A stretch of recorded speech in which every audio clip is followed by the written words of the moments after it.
मेरे अंदर हिम्मत रहेगी आज कल और आजीवन, जितनी मुझ में क्षमता रहेगी, बरसों बरसों तक मैं आपकी सेवा यूं ही करता रहूंगा।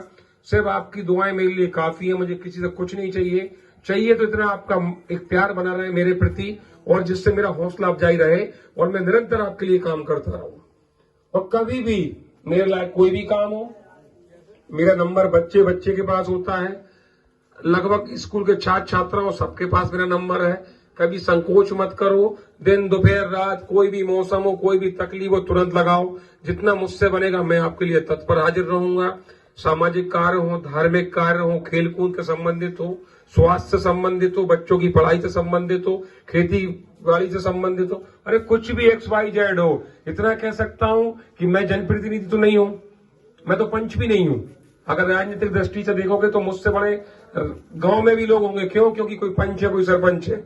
मैं तो पंच भी नहीं हूं, पर इतना कह सकता हूं कि 10 काम बताओगे, 10 में 10 तो नहीं, पर 7-8 काम मैं कर सकता हूं।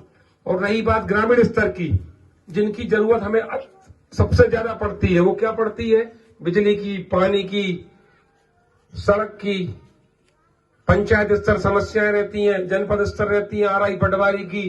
तो वो जो मैं कर सकता हूं, बिना किसी पद पर रहे भी मैं कर सकता हूं। मैं आपको विश्वास दिलाना चाहता हूं कि मुझे इन सब मददों के लिए किसी पद की आवश्यकता नहीं है।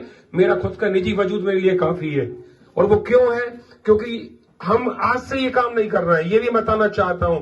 पिछले कई पीढ़ियों से हम किसानों के लिए निरंतर सेवा कर रहे हैं, क्योंकि ऊपर वाले ने लगता है हमें इसीलिए चुना है, वो चिन्हित किया है कि जाओ भैया गांव गांव लोगों की सेवा करो। और हमने चुनाव में भी ये विश्वास दिलाया था, हम चुनाव जीते या हारे, हम अपनी सेवा पूरी करेंगे। तो चुनाव हम जीते तो नहीं, भले ही हार गए, पर हम अपनी सेवा तो दे रहे हैं। और इस सेवा का लाभ आप तो मुझे फोन करो, आपको घर बैठे मैं दूंगा। और मैं ज्यादा बड़ी बात नहीं कहता हूं, अगर आपके पैर में कांटा गड़ जाएगा और आपको लगता है कि वो कांटा मैं निकालूंगा, तो मैं इस बात से कहना चाहता हूं, यहां बैठे बैठे विश्वास रखना, मुझे समय देना, मैं आके वो कांटा भी निकाल दूंगा पैर का। बस मुझे अपने परिवार का हिस्सा मानना है, मुझे कुछ नहीं चाहिए। और एक बात और याद रखना, मैं किसी स्वार्थ से ये सेवा नहीं कर रहा हूं। भविष्य की राजनीति में रब्दा जाने किसके भाग में क्या लिखा है। और आप सब जानते हैं कि राजनीति में किसी का भविष्य किसका कितना तय किसी को नहीं मालूम। क्यों पता? भैया सब बड़े बुजुर्ग सब बैठे हैं, पर मैं इतना जरूर जानता हूं कि मुझे राजनीतिक जीवन में सफलता मिले ना मिले, पर व्यवहारिक जीवन में सफलता मिल चुकी है। क्योंकि आप जो यहाँ उपस्थिति दिख रही है युवाओं की, ये कहीं न कहीं आपका विश्वास मुझ पर जमा हुआ है, इसलिए आज आपने मुझे अपने बीच बुलाया है। और ये सफलता जो व्यवहारिक होती है, ये बहुत आसानी से नहीं मिलती है। अगर इतने कम समय में आपने मुझ पर अपना विश्वास जताया है, तो मेरा जीवन सार्थक हो गया।